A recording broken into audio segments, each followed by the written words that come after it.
Welcome. I wanted to go over how to log into the practice test site for the Ohio end of course exams. So if we look here, I've created a tiny URL. You just simply go to a browser and type tinyurl.com/OH practice site. And once you type that in, you will appear at the practice site right here. And on test day, your test will look very similar to this. You'll have to put in your first name and remember to put in first name only. I've seen students put in last name and couldn't figure out why they couldn't get logged in, so first name only. Your student ID, this is given to you by your test coordinator on the day of testing. And session ID, this is also generated test day as well. So you will type in your session ID and then click sign in. For the practice site, it's okay to leave it all as guest, and we will still be able to get in and do a practice run on the using the test setup.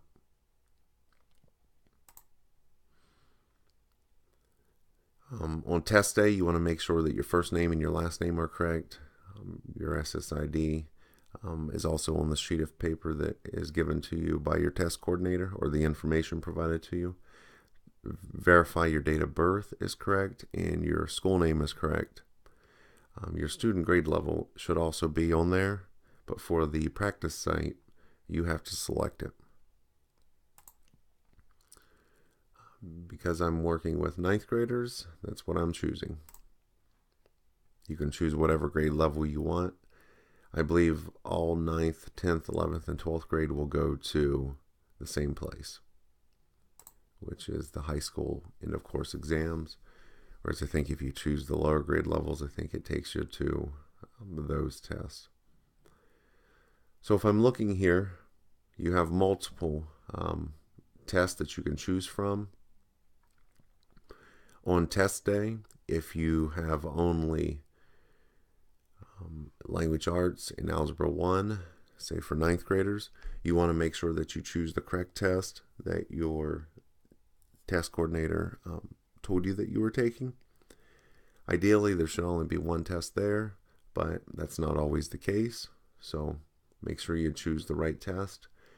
And it'll also say English Language Arts 1, Part 1, and then there also may be a Part 2 listed, English Language Arts Part 2. So make sure you choose the correct part that you're supposed to be taking for that day. On the practice site, it looks like there's a practice test, and it looks like there is spring 2017 released items for practice. Same thing down here for math. It looks like there's multiple. You have algebra and you have some geometry. And then your science and your American government and American history practice items. So if we're looking, let's do a language arts.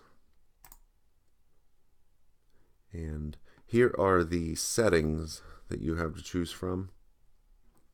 Some of these may look different depending upon what is allowable by your school district.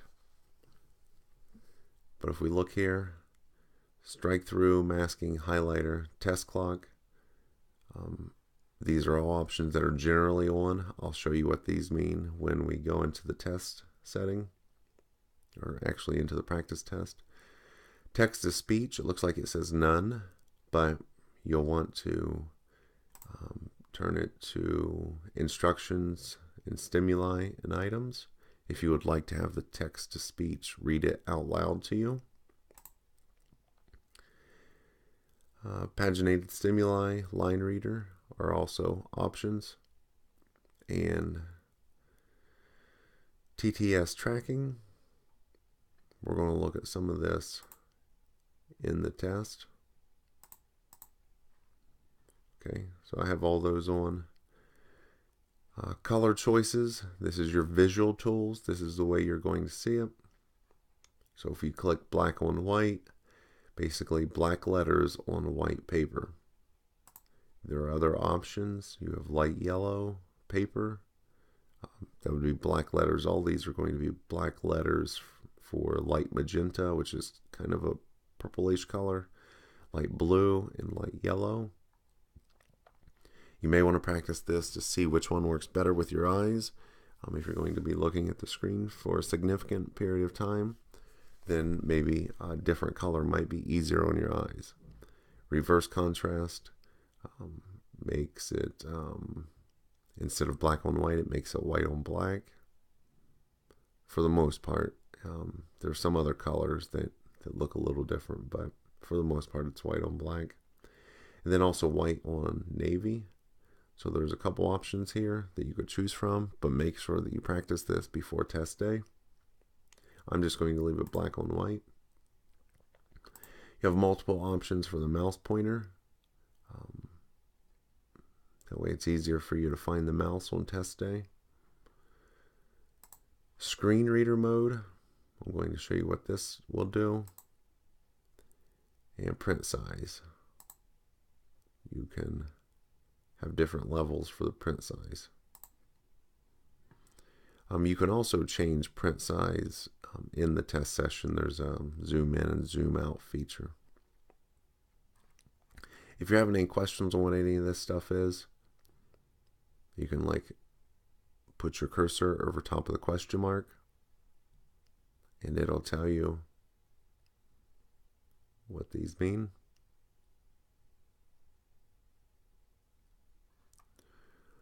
And let's see here.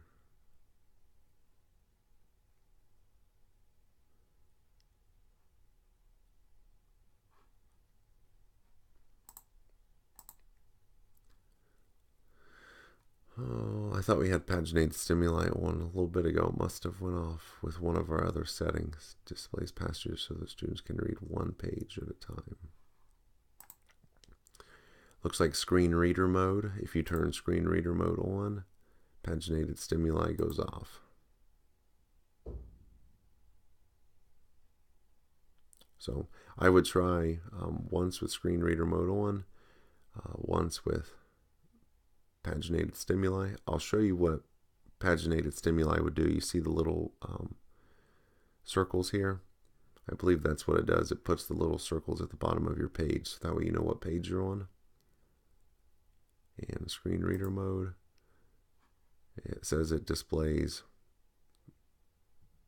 test content vertically, which is up and down for enhanced accessibility. Let me go ahead and leave screen reader mode on so we can see what it looks like.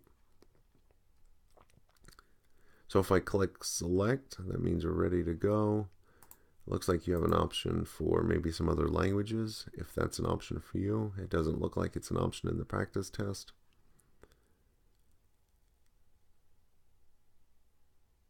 And permissive mode is usually going to be left off unless you're able to turn it on according to your test coordinator. So you click submit and we go through here. It says, is your test ready to go? And you just want to look through and make sure everything is correct, and you click yes. Now here is where you get to press the play button, and you should hear the voice. It'll read, this text is being read aloud. You have the option of Google US English or Microsoft Zero Desktop. See which one you like best. And then you can change the volume of the voice, how loud it is, because once you're into the test setting, the volume, you can't change the volume, or once you're into the test, you can't change the volume because your test is put on lockdown. None of the features will change on you. The pitch, you can change the pitch, and you can change the pitches, how deep the voice is, whether it's like a really deep voice or whether it's kind of not as deep. And then the rate is how fast the person talks, or how fast the computer will talk. So you can, What you do is you change these settings and keep hitting the green button until you find something that you like, something that you can listen to. If you don't want to hear any reading, you click skip it. If you do want to hear it, you should say I did not hear the voice if you didn't hear it, or you should say I heard the voice if I heard it. If you didn't hear it, your test coordinator probably will be able to help you out. If you did hear it, you'll click this and it moves you forward. But once you either click skip or I heard it, you can't change anything once you move to this point in the test. Now you'll notice if you want to have things read aloud to you in your instruction, you want to highlight it and then you can click the green play button and it should play for you. You can highlight everything and it'll read it to you.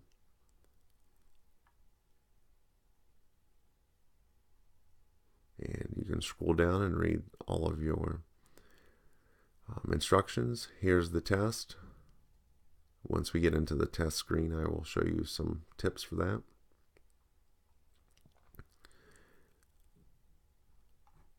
And after you've scrolled down and have read all of your directions, and it looks like it's quite a bit of them, it looks like you're ready to go to the test. And you will click begin test now. And this, the option that we chose, we turned off paginated stimuli and we turned on the other option. I'm forgetting that other option right now, but this is what it looks like. It brings it up vertically. So you can read down through it and you just continue reading down, and here are your answer choices. With paginated stimuli, you can get a split screen and you can have some of the writing on the left, you can have your questions on the right. Why don't you choose the paginated stimuli option and see which one you like best, whether you like this or the paginated stimuli. Okay, let's look at some of your options here for testing. Of course, you have the drop down right here for your questions. Now, typically, once you move through these questions, you should have, I think probably on test day, you actually do have all the questions listed here. But I do know on the practice test, once you get through 10, there's another set of questions afterwards, and then they are also listed here. This tells you the test that you're taking. You want to make sure that you're taking the appropriate test. If you get logged into the inappropriate test, speak with your test coordinator. It tells you that you're on question 0 out of 17. Here's your name and your SSID and your test session. Clock time is how long you've been testing. There are time limits. I believe your test coordinator usually writes the time on the front of the board so you know when you've started and when the test is ending, but this is also another time limit for you. This allows you to click through your questions. So right now I'm on question 1.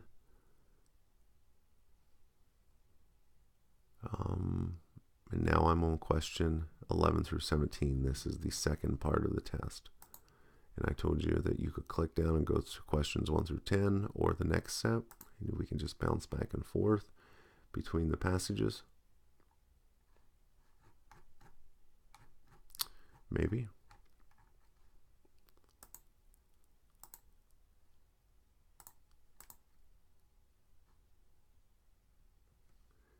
Well, on your test, I'm pretty sure that's going to work. I'm not so sure why it's not working on the practice site. But it looks like it's allowing me to move forward and backwards through the test.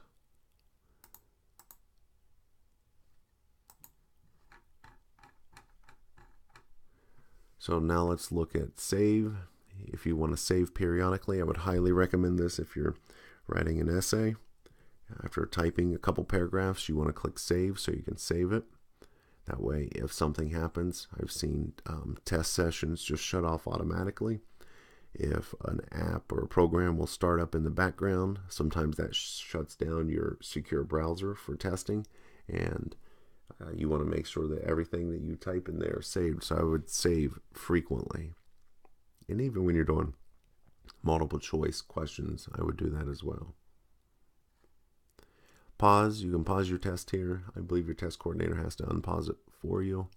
And if you're browsing through all the questions and you go back and double check your work or even triple check, when you're finished with your test, you will click End Test.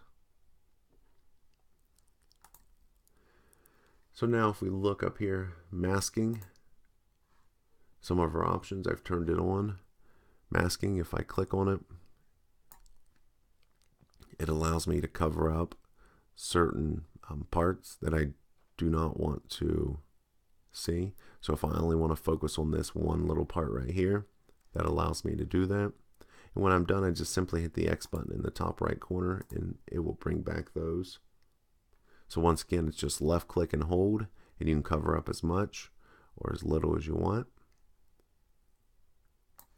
And then left click and hold, and when you're done, you just let off and you can move your mouse back around. And when you're done with the masking option, you want to close them out. I'm going to turn masking off. Notes, if you click notes, you get a little notepad that pops up. So if you want to take notes as you're reading, always save and close. Line reader, if I click line reader, see how it highlights a line? And when I just left click on that line, it highlights it. So if you're getting the read aloud option and you want to highlight the line that you're reading, you just click on the line as it reads out loud to you. I may come back to that and show you that option when we do the read aloud. Zoom out, I'm sure you can figure out, just means to zoom out, and zoom in means to zoom in. Zoom out, you can only zoom out this far. Turning off the line reader. So let's look here. Speak the passage or highlight a selection. So if I highlight that, what are we looking at here? Looks like a poem. So if we highlight this stanza here, if we highlight it, it will highlight, and then we click speak selection, it will read only that part. If we click speak passage, it starts at the beginning and reads the entire passage 1 clear down to passage 2.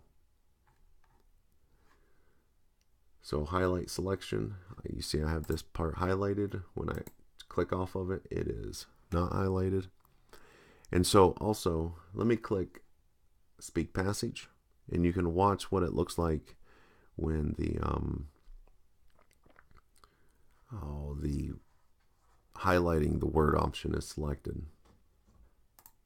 Passage 1, The Tragedy of Cordelia, adapted from a work by John Higgins. John Higgins's The Mirror for Magistrates was a poetic history of England. The word that is being read. First published in 1555, it was one of the sources Shakespeare used to write King Lear. In this section, Cordelia tells the story of what happened when her father divides his kingdom between his daughters. 1. He thought to wed us unto nobles 3, or peers, footnote 1, and unto... I'm turning line reader off. And also for the passage, if I really only wanted to read, say I only wanted to read these 3 letters, or 3 words, speak selection, his kingdom between, and then it stops. So just giving you those options. If you want to highlight a section, that's what that highlighted section will do. So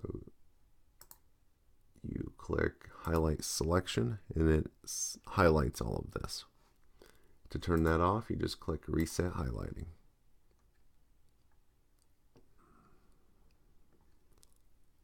So after we choose our answers,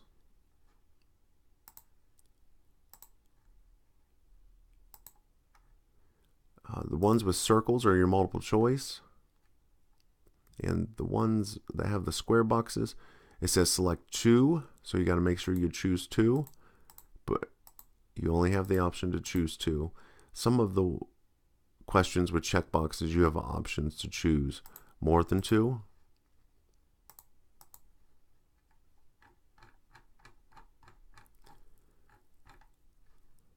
So, and when I get to these questions, multiple choice, these type of questions are two parts, part A. So you will answer part A, and then you come down to answer part B, because part B uses your answer from part A to get an answer. Select the sentence from passage 2 in passage 2. So select the sentence from passage 2 that supports the answer in part A. So you have to select the sentence from the passage that supports your answer in part A, which happens to be the one that I chose right here. Or if you wanted to choose this one, you have to select the answer from passage 2 that supports this as an answer. Those are two-part questions. Multiple choice, one-part questions. Here's another one, has two parts. Scrolling down. Here's part A. The question has two parts. First answer part A. So it looks like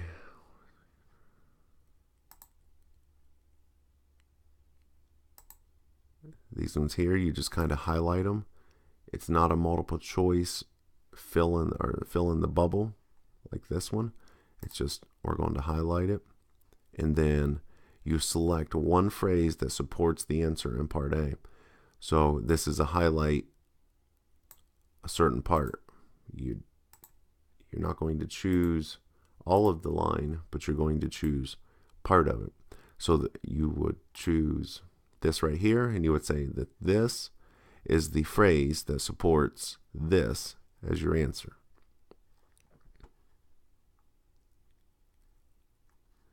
Same thing here. You choose one of these as your answer for part A question, and then you select the one sentence that supports your answer in part A. And so you'll highlight an entire sentence. So this sentence would support this answer from part A. 10 says construct a multi-paragraph written response. Please make sure you respond appropriately. When it says multi-paragraph, you have multi-paragraphs. And here is, you're supposed to make and support your claim and about this topic. It must be based on ideas and information that can be found in the source set. So from what you just read, your writing response must be based upon the source set. This gives you some general time management. It tells you to include a claim, counterclaims, evidence from multiple sources, which you had just finished reading, so you should have some evidence, and avoid overly relying on one source. So that's why they want you to use multiple sources and not one source. And here's the space that you're provided to do your typing. So all of your typing can be completed into this box. And like I said, remember to save periodically as you go along. The test will save periodically for you, but if something were to shut down, it would maybe not save part of that. Okay, so now that we've gone through, let's end the test. You have a yes to end it, and you have a no. If we have double checked, proofread our multi-paragraph response, we're probably good to go. And it says, please review your unanswered questions. It looks like maybe 10 and 16 are unanswered. You can click there and it takes you right back to question number 10. Actually, it takes you back to the reading where number 10 was placed. And then right here, that was that multi-paragraph response I did not answer. So end the test now. There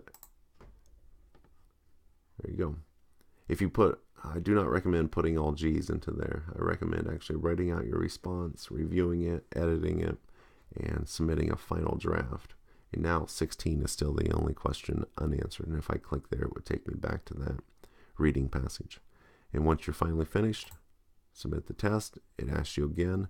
And there's a lot of checks on the test, so you want to make sure that it's checking that you are sure that you want to submit. And so when you scroll through there and look, this is the practice test. On the actual test, it will not give you this breakdown, but on the practice test, it will. And then once you're done, you'll log out. Okay, that's all we have for this. I will catch you guys. All right. Thank you for your time. Good luck.